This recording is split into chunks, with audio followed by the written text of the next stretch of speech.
nyuwun podang kuning. Nggih. Ning ditewe entek lho.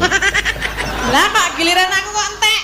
Aku ki mau lek ngedumi kokean nek. Ayo jenengan ya sembodo nongkrong kuwi ngene jenengan dhewe. Kudune 100 kok aku kebablasan 200. Ya ki bareng kan tekan ayu kok entek. Waduh aku wis rakapan ya iki mak lampir mesti cerewet iki aku.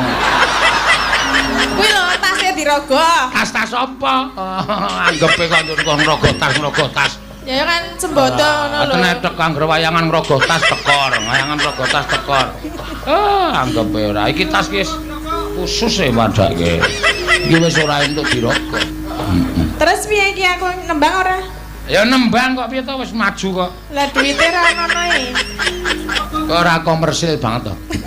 Ya aku ora komersil liyane dikeki lho. Sesuk-esuk ora wis tak bayar to. Ya kuwi beda. Oh ya engko gampang lho. Ya aku tok catet utang ra masalah.